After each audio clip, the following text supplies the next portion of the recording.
हम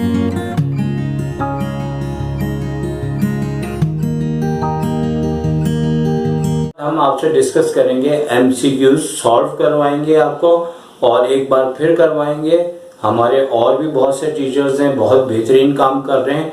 हम उनके अंदाज से थोड़ा चेंज अंदाज करते हुए आपको एक्सप्लेन करेंगे ताकि आपको हमारी वीडियो से भी बहुत ज़्यादा फायदा पहुंचे।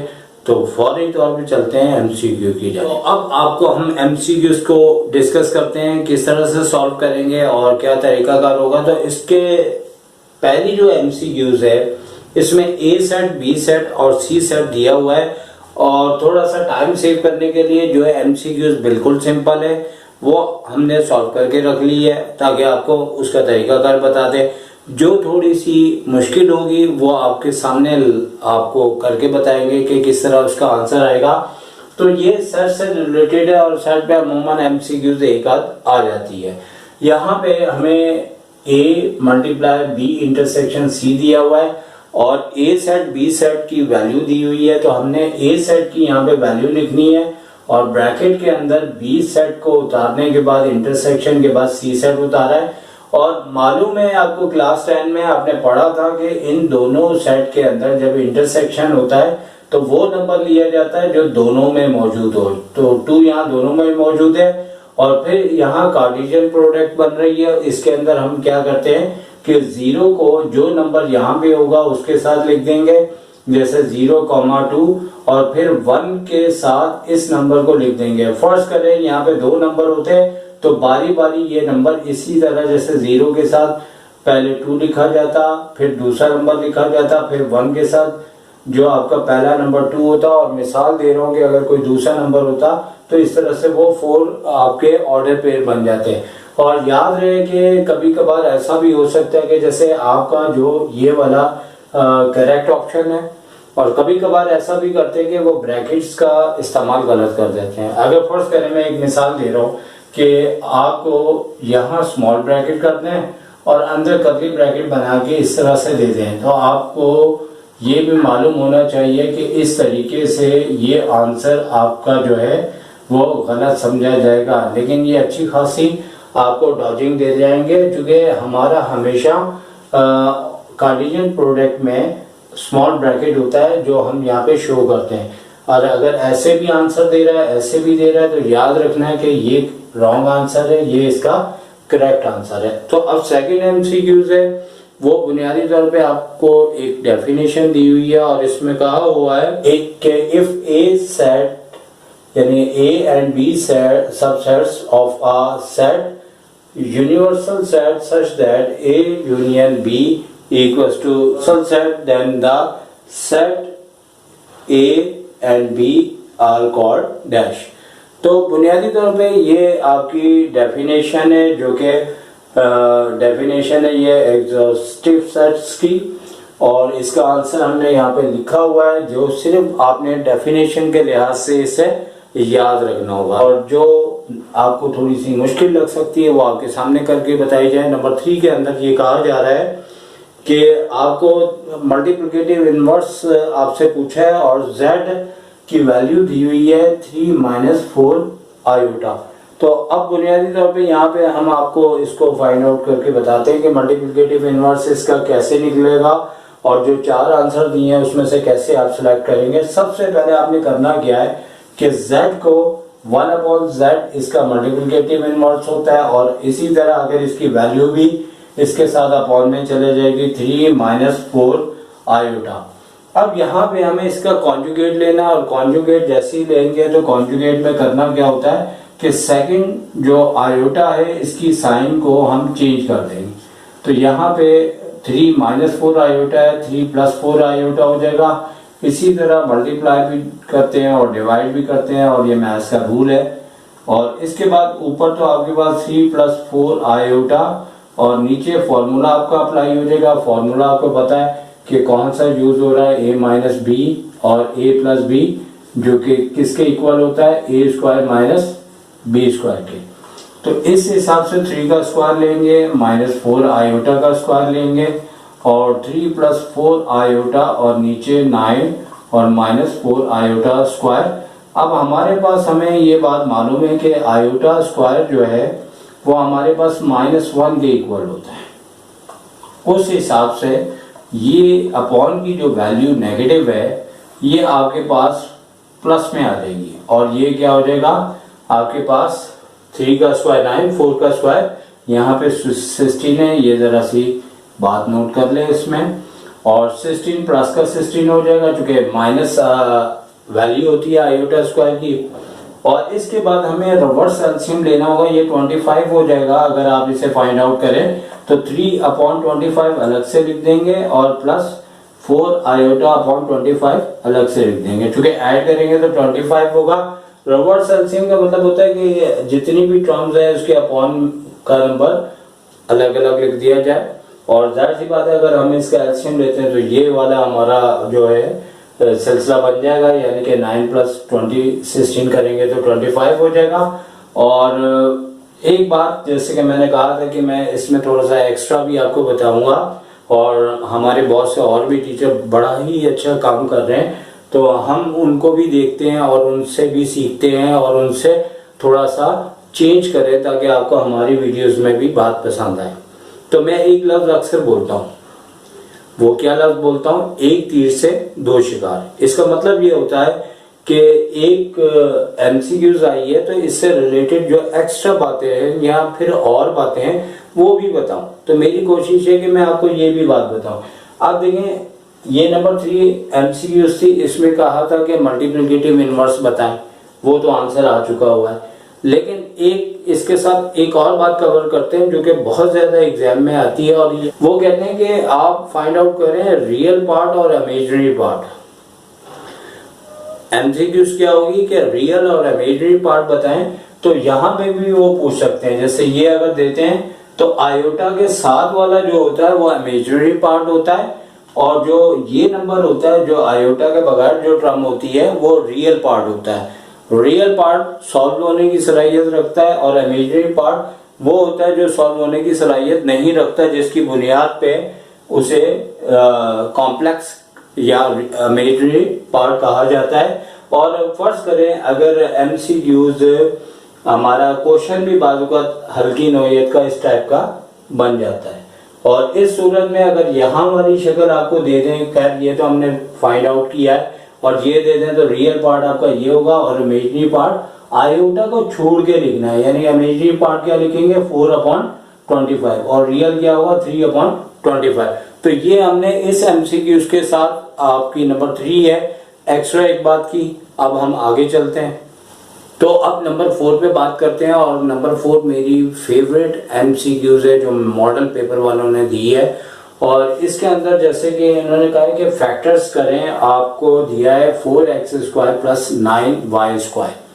अब बुनियादी तौर पे ये होता है कि यहाँ पे अगर बीच में माइनस हो तो फिर तो हम इसे फैक्टर फॉर्म में फॉर्मूले से बआसानी लेके आ सकते हैं, लेकिन जब बीच में प्लस होता है तो फिर भी इसकी फैक्टर फॉर्म आ सकती है, लेकिन इस सूरत में कम से कम इसकी पावर x की पावर 4 और y की पावर 4 होनी चाहिए। लिहाजा इसकी नॉर्मली जो है वो फैक्टराइजेशन नहीं हो सकती।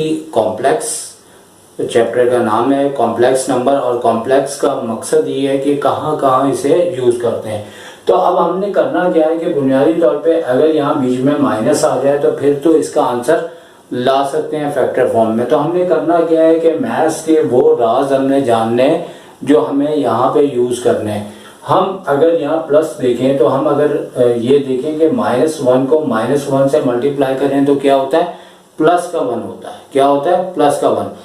तो कहने का मतलब है कि प्लस में कोई फर्क नहीं आता, लेकिन इस तरह हमने क्यों लिखा, सवाल ये पहले होता है एक माइनस से हम इसकी साइन बदल लेंगे, जैसे आप यहाँ पे देख रहे हैं प्लस माइनस माइनस हो जाएगा, और एक -1 की जगह हम आयोटा स्क्वायर लिख देंगे, और इस तरीके से हम इसे फैक्टर फॉर्म में लिख सकते हैं। तो एक साइन चेंज करने के काम आ गया और एक जगह आयोटा स्क्वायर आ गया। अब इसका हमने स्क्वायर लिया और माइनस के बाद इन तीनों नंबरों का स्क्वायर लेने के बाद इसकी फैक्टर फॉर्म, जैसे कि हमने इससे पहले फॉर्मूला बताया था उसके मुताबिक इसकी फैक्टर फॉर्म आ चुकी है। तो इसका ये करेक्ट आंसर है जो हम आपको बता रहे हैं, तो लिहाजा करेक्ट आंसर आपके सामने आ चुका है।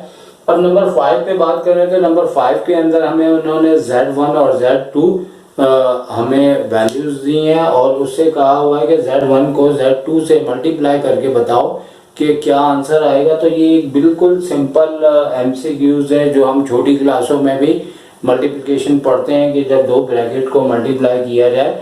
सिर्फ यहाँ पे इशू ये है कि यहाँ पे आयोटा को हमें फर्स्ट ईयर में अच्छी तरह से सीखना चाहिए कि आयोटा आखिर होता क्या है। तो Z1 को अगर हम डॉट डालें या बीच में मल्टीप्लाई लिखें तो इसमें कोई फिजिक्स की बात नहीं है, कोई इतना इशू नहीं है, दोनों सूत्रों में ये मल्टीप्लाई होता है। तो हमने इन दोनों ब्रैकेट्स को 3 को पहले 5 से फिर 3 को -2 से 2 आयोटा से मल्टीप्लाई करते हुए फिर 2 को 2 आयोटा को 5 से फिर 2 आयोटा को -2 आयोटा से मल्टीप्लाई करते हुए हमारे सामने ये आ चुकी है वैल्यूज। और यहाँ पे हमारे पास -4 आयोटा स्क्वायर आया जिसकी जगह हमने वैल्यू रखी कि आयोटा स्क्वायर -1 के इक्वल है। तो इस तरीके से माइनस माइनस प्लस हो गया और 4 और 15 में ऐड करके 19 हो गया और फिर +4 आयोटा वैसे ही आ गया। और पार्ट हमारे पास वो होता है जो ये होता है, ये मीन्स जो आयोटा के बगैर वाली टर्म होती है और आयोटा के साथ जो 4 नंबर है। अब अगर यही MCQs आती है और अगर वो रियल के बजाय वो आपसे इमेजिनरी या कॉम्प्लेक्स पार्ट पूछ लें तो हम फिर आंसर इसका देंगे सिर्फ +4, सिर्फ +4। तो इस तरीके से ये इसका भी आंसर आ गया। और नंबर 6 के ऊपर बात करें तो नंबर 6 वाली तो समझ लें कि MCQs जो है वो आती है लाजमी है और इसके अंदर सिर्फ हमें याद रखना है। तो फिर वो बात कहूँगा, एक तीर से एक शिकार, 2 शिकार, 3 शिकार, सारे शिकार। अब सारे शिकार इस तरह से करने हैं कि यहाँ पे हमें उन्होंने कहा हुआ है कि नंबर 6 MCQs के ऊपर बात कर रहे हैं तो लिखा हुआ है कि हमें B² -4AC <0 कहा हुआ है और कह रहे हैं कि ये रूट्स जो है वो क्वाड्रेटिक इक्वेशंस की जो ऑप्शन दिए हैं इसमें से कौन सा ऑप्शन होगा। तो यहाँ पे जो ऑप्शन है ना इसको अनइक्वल और कॉम्प्लेक्स कहेंगे और ये हमारे क्वेश्चन से रिलेटेड बातें हैं कि डिस्क्रीमेंट का फॉर्मूला दिया हुआ है, कभी फॉर्मूले को कह देते हैं <0, कभी डी लिख के कह देते हैं, कभी डिस्क्रीमेंट <0 कह देते हैं। तो ये कई ऑप्शंस होते हैं लेकिन इन तमाम सूरत में अगर डिस्क्रीमेंट यानी कि डी आपका 0 से छोटा है तो आपका आंसर अनइक्वल और कॉम्प्लेक्स होगा और अगर डी = 0 है तो वो फिर इक्वल रूट्स कहलाएंगे और अगर डी > 0 है यानी कि 0 से बड़ा यानी कि पॉजिटिव है तो इस सूरत में वो रियल और अनइक्वल कहलाएगा। तो अब हम नंबर 7 के ऊपर बात करेंगे और 7 में लिखा हुआ है the product of all cube root of 27 is dash. अब इसका आसान तरीका तो ये होता है कि जितने भी मतलब के क्यूब रूट्स के आंसर हो उनका मल्टीपल वही आता है जिसका क्यूब रूट हमें फाइंड आउट करना होता है। तो अभी यहाँ पे 27 का हमें क्यूब रूट फाइंड आउट करना है। अगर हम 3 को आपस में 3 टाइम मल्टीप्लाई करें तो उसका आंसर 27 आता है। तो लिहाजा कहने का मतलब है इसका अगर हम पूरा क्वेश्चन सॉल्व करें तो फिर तो अच्छा खासा हमारा टाइम लग जाएगा। तो डायरेक्ट जो आपको नंबर दिया जाए, जैसे फॉर एग्जांपल अगर 8 दिया जा रहा है तो 8 ही उसका आंसर होगा, -8 दिया जा रहा है तो -8 ही होगा, अगर -27 दे रहे हैं तो -27 है और यहाँ पे 27 ही इसका आंसर हो जाएगा। और इसको अगर हम सॉल्व करते हैं तो ये 5 मार्क्स का क्वेश्चन आता है। तो लिहाजा इसके बाद हम बात करेंगे कि 8 के अंदर कहा गया है कि 3 is a root of the equation. तो अब हमारे पास यहाँ पे नंबर 8 में हमसे उन्होंने ये पूछा हुआ है कि 3 जो है वो किस इक्वेशन, यानी कि बहुत सी हमें इक्वेशंस दी हुई हैं जैसे कि हमने आंसर हमें मालूम था, हमने यहाँ पे लिखा हुआ है, लेकिन सवाल ये पैदा होता है कि कैसे पता लगेगा कि आंसर इसका कौन सा है। 3 एक आंसर दे रहे हैं और वो कौन सी इक्वेशन का आंसर है। तो लिहाजा कहने का मतलब है अगर मजाक में बात की जाए तो 4 इक्वेशन को आप ये समझ लें कि 4 आपको पेरेंट्स दिए गए हैं, लेकिन पूछा ये जा रहा है कि ये किसकी औलाद है। तो एक तरह से उनका डीएनए टेस्ट होगा तो बताएंगे कि भाई ये इनकी औलाद है। लेकिन इस टाइम हमने ऐसा नहीं करना, एक दुनियावी मिसाल से आपको सिर्फ ये बताया कि ये चारों आंसर में से किसी का रूट हो सकता है, और उसके लिए आपने क्या करना है कि बारी बारी आपको एक लंबा प्रोसेस करना पड़ेगा कि आपने y की जगह 3 रख के, अगर आपकी दोनों साइडें इक्वल आती हैं, जैसे कि हम कोई क्वेश्चन जब चेक करना होता है तो ये टेक्निक यूज करते हैं, तो इस सूरत में हमारा जो फर्स्ट ऑप्शन है, और ये इन्होंने बहुत अच्छा किया कि पहली इक्वेशन ही हमें वो दी जो कि करेक्ट है। अगर ये 4 नंबर पे देते तो यकीनी तौर पे हमारा काफी ज्यादा टाइम लग जाता। अब हमें करना क्या है, y की जगह हमें, जैसे y का स्क्वायर हो रहा है तो हमने y की जगह करना है कि 3 की वैल्यू रख के स्क्वायर करना है, फिर -5 है और फिर 3 रख देना है और +6 है। इससे फाइंड आउट करेंगे, 3 का स्क्वायर 9 हो जाएगा, माइनस के 15 हो गया और +6 है। और इस तरीके से अगर हम देखें तो ये दोनों ऐड होने के बाद 15 में से 15 को लेस करें तो दोनों साइडें हमारे पास 0 के इक्वल आ जाती हैं। इसका मतलब है कि करेक्ट आंसर हमारा y स्क्वायर -5y + 6 इसका करेक्ट आंसर आएगा। अब नंबर 9 पे आते हैं, तो 9 पे एक छोटा मोटा आपको क्वेश्चन दिया गया है जो हम आपको फाइंड आउट करके बताते हैं। इसमें हमने इसमें क्या करना है कि हमें एक इक्वेशन दी हुई है और कहा गया है कि इसकी वैल्यूज को फाइंड आउट करें। तो ये हमारा जो है ना वो एक क्वेश्चन है 3.6 के अंदर, उससे रिलेटेड ये क्वेश्चन दिया हुआ है। तो 9 के ऊपर सम ऑफ द रूट का फॉर्मूला होता है alpha plus beta minus b/a। तो यहाँ पे a 1 है और b वो होता है जो y के साथ लिखा होता है, तो वो लिखा हुआ है -5 और a की जगह हमारे पास 1 है, चूंकि यहाँ जब नहीं लिखा होता तो फिर हमारे पास इसका आंसर 1 होता है। तो हम अगर इससे फाइंड आउट करते हैं तो ये सिर्फ +5 हो जाएगा। इसी तरह प्रोडक्ट ऑफ द रूट्स का भी एक फॉर्मूला होता है जो कि c/a होता है। तो अब आप समझ चुके हैं कि c यहाँ पे 9 है और a आपके पास 1 है, तो हम अगर 9 को 1 से डिवाइड करेंगे तो 9 ही आएगा। अब हमें करना ये है कि इस वाली वैल्यूज को हमें एलसीएम लेना है, और एलसीएम लेने के बाद एक थोड़ा सा ये लंबा प्रोसेस है, यानी कि कुछ एमसीक्यूज ऐसी होती हैं जो कि शॉर्ट होती हैं, कुछ में टाइम लगता है। अब अगर हम इसका एलसीएम लेंगे तो हमारे पास एलसीएम में आ जाएगा रूट अल्फा और बीटा। तो रूट बीटा कैंसिल होने के बाद रूट अल्फा, जब रूट अल्फा से मल्टीप्लाई होगा तो अल्फा आ जाएगा, इसी तरह यहाँ पे बीटा आ जाएगा। हमें सिर्फ वैल्यू रखनी है, अल्फा प्लस बीटा निकाल के रखी है हमें 5 है और अल्फा इंटू बीटा 9 है। तो यही इसका आंसर आपके पास होगा। और यकीनी तौर पे ऑप्शन में एक है बात कि 9 जो है वो रूट से बाहर निकल आता है, तो हमने ये भी नजर रखनी है कि पूरा इसे सिंप्लीफाई किया जाए। तो हम देखते हैं कि ये इसमें आंसर मौजूद है। इसका करेक्ट आंसर 5/3 मौजूद है और उसी को ही हम इसमें टिक करेंगे। अब बात कर लेते हैं नंबर 10 के ऊपर। तो नंबर 10 के ऊपर यह है कि इन्होंने कहा है कि सम ऑफ n टर्म, ये आपको एपी दिया हुआ है क्योंकि इसमें डिफरेंस बिल्कुल सेम है। तो हमारे पास फॉर्मूला आपको याद होना चाहिए, 6 चैप्टर से इसका ताल्लुक है, और फॉर्मूला हमारे पास होता है n/2 और 2a प्लस n-1d। अब a इसमें वो होता है जो फर्स्ट टर्म होती है, तो वो आपकी फर्स्ट टर्म 2 है। d इसमें आप देख लें डिफरेंस कितना आ रहा है। जब आप एमसीक्यूज करें तो जरा फास्ट करें कि 4 में से 2 लेस करें तो इसका डिफरेंस भी 2 आ जाएगा। अब हमें सम निकालना है n टर्म का, तो n हमारे पास n ही रहेगा, तो n/2 आ जाएगा और 2 को a की भी जगह 2 आएगा और प्लस n ही रहेगा -1 और d की जगह भी 2, तो n/2 है। फर्दर सॉल्व करते हैं तो ये 4 हो जाएगा 2n-2।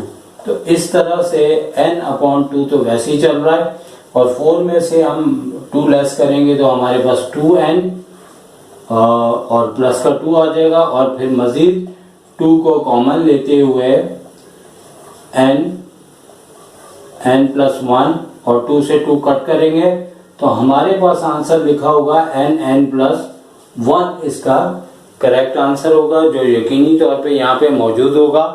तो आप देख सकते हैं कि इसका आंसर तो नंबर 11 के ऊपर बात करें तो हमें उन्होंने 1 x square 6 minus x square will from GP if x, बुनियादी तौर पे वो हमें इन्होंने ये जीपी में सीक्वेंस दिया हुआ है, यानी कि 3 नंबर्स दिए हैं और x की वैल्यू को फाइंड आउट करने का कहा गया है।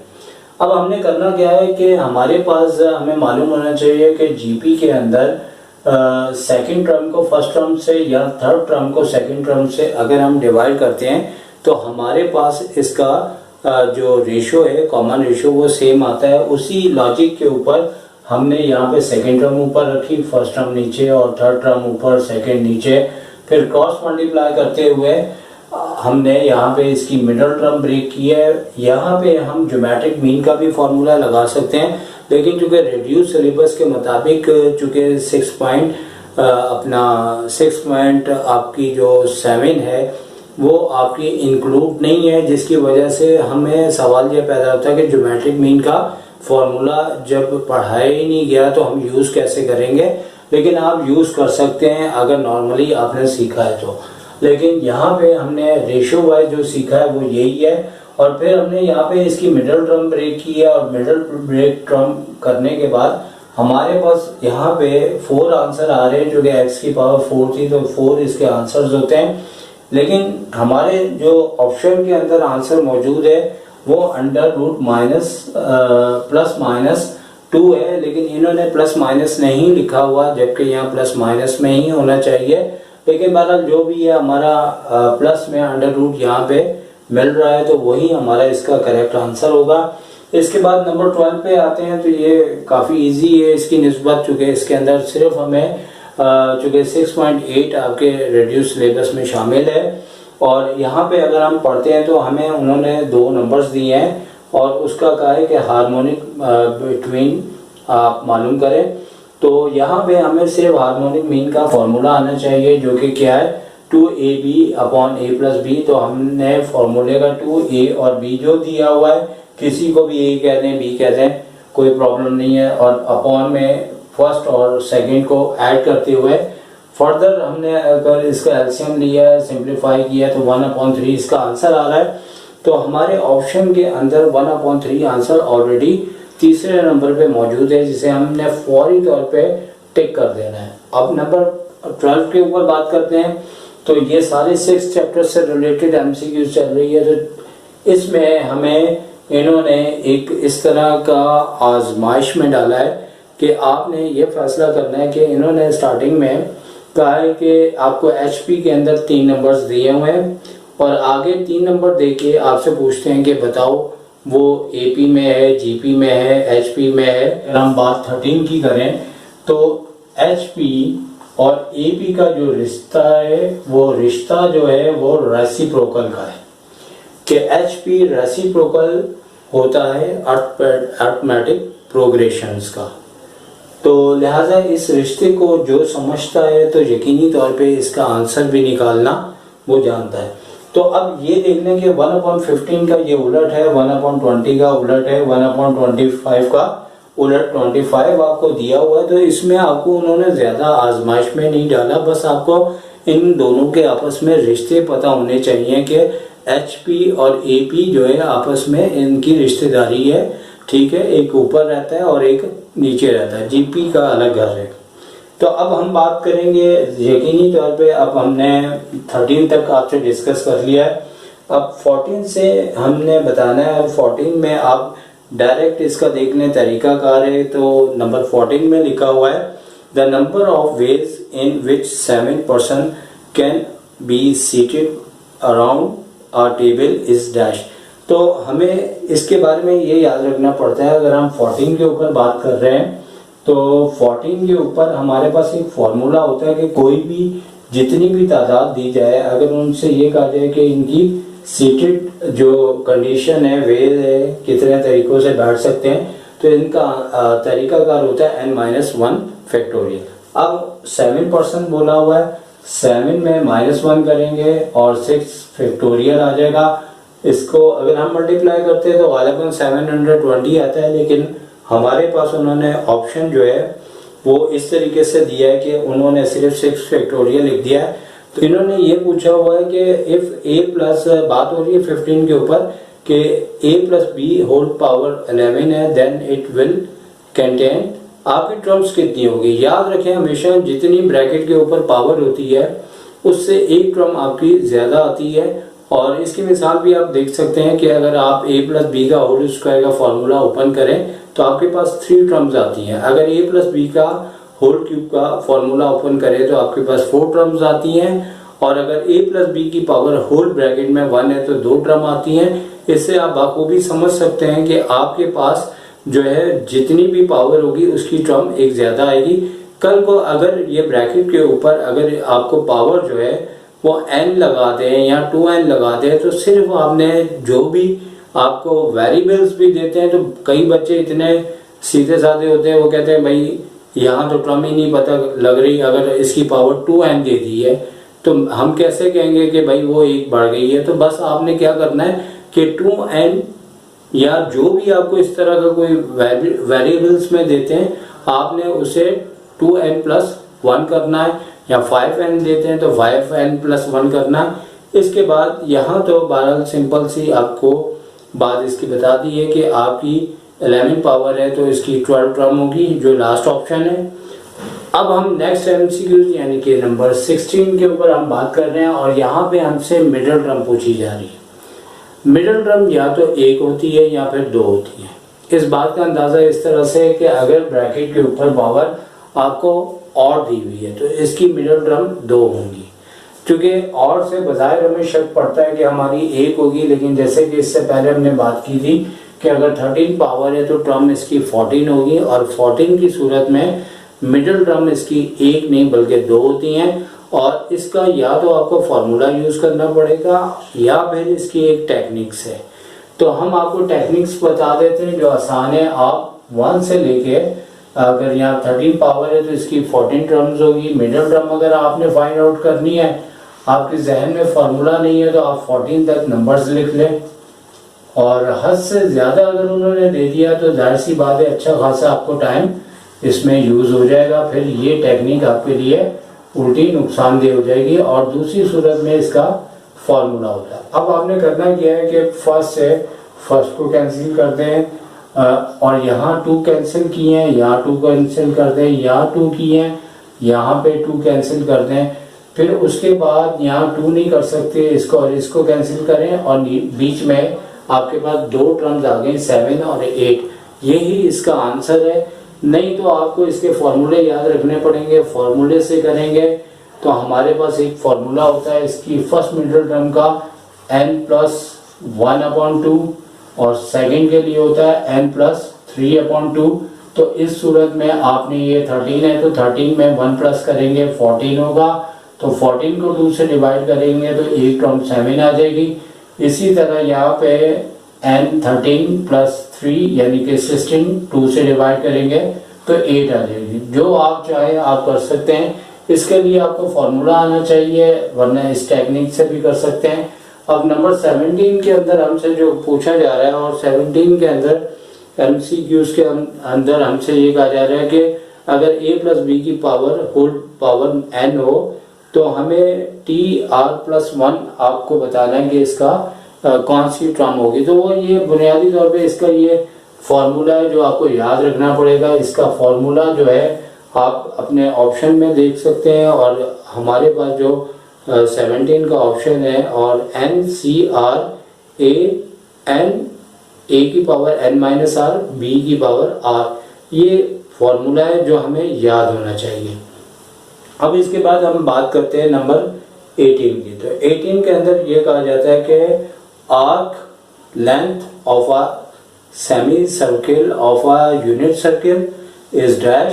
तो अब हमारे पास एक फॉर्मूला होता है, और वो फॉर्मूला S = r θ होता है। और अगर यूनिट सर्किल हो तो r हमारे पास 1 के इक्वल होता है। और अगर सेमी सर्किल कह रहे हैं, सेमी सर्किल के अंदर असल में हाफ सर्किल में हमारा जो डिग्री होता है वो 180 डिग्री होता है, और 180 डिग्री हमारे पास इक्वल होता है पाई के। तो अब चूंकि एक अगर आधा सर्किल बनता है तो 180 डिग्री यहाँ पे बनती है, और 180 डिग्री को पाई कहते हैं, तो इस हिसाब से हमें यहाँ पे 2 पाई नहीं लिखना। अगर वो सेमी ना बोलता, आर्क ऑफ लेंथ एस को रिप्रेजेंट करता है, अगर हमसे वो आर्क ऑफ लेंथ पूछता तो 2 पाई आर आ जाता और 1 से मल्टीप्लाई करके वही आंसर आ जाता।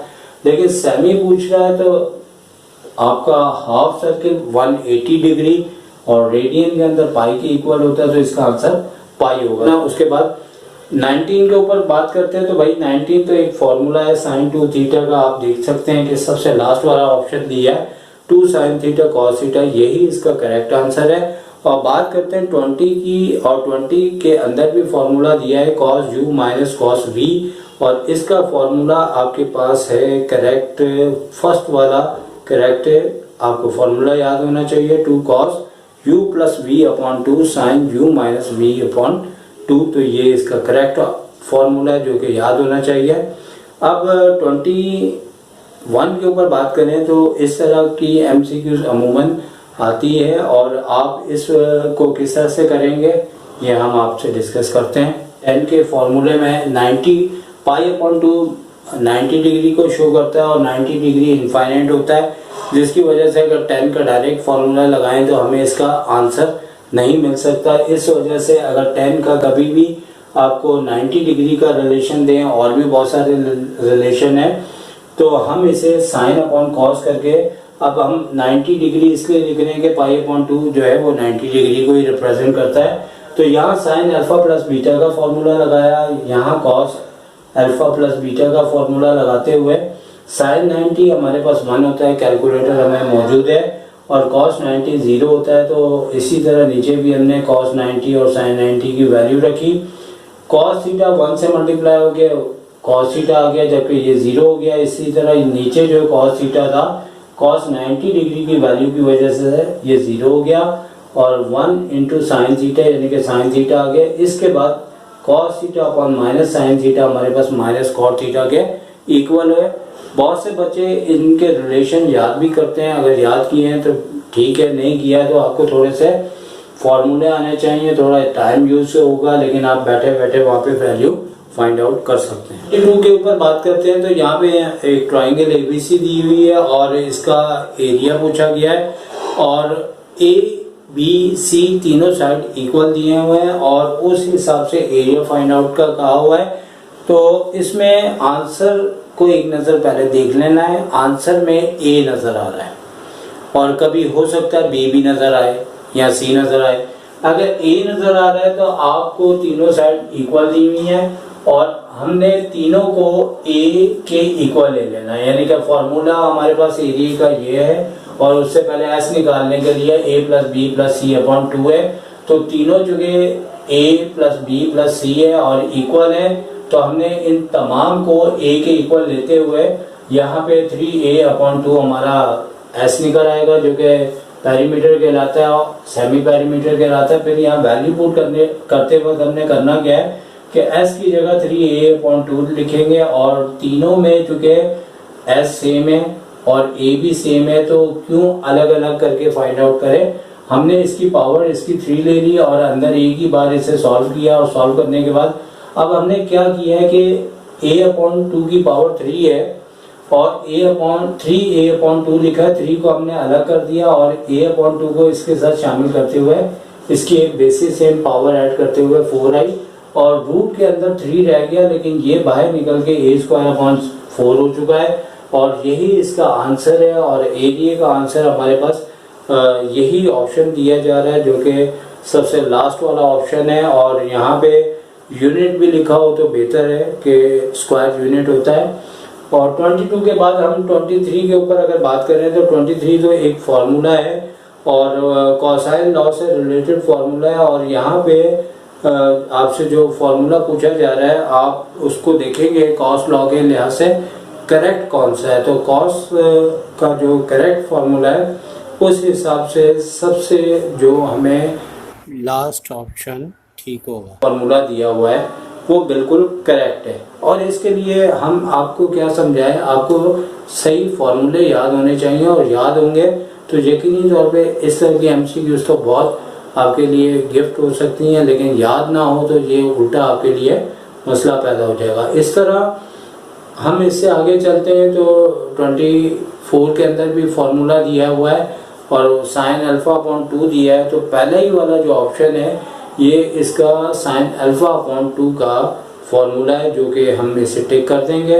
अब सबसे लास्ट एमसीक्यूज है जो कि आपको हमने यहाँ पे एक्सप्लेन किया है कि साइन थीटा हो तो अगर वो थीटा की वैल्यू पूछ रहा है तो साइन इधर आके इनवर्स बनते हुए 1/2 हो जाएगा और 1/2 के बाद 30 डिग्री इसका आंसर होता है। रेडियन में लिखें तो π/6 है और एक सेकंड आंसर भी निकालना होता है इसमें, ये 13.2 से इसका ताल्लुक है।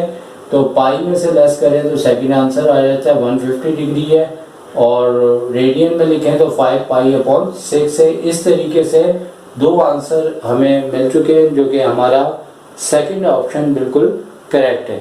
तो उम्मीद है कि आपको ये तमाम एमसीक्यूज समझ में आई होंगी। हमने बड़ी कोशिश की है कि आपको जल्दी करके समझाया जाए ताकि एग्ज़ाम के दिन बिल्कुल करीब है और एग्ज़ाम के दिनों के अंदर भी अगर आप देखें तो आप आसानी से जल्द सीख सकें।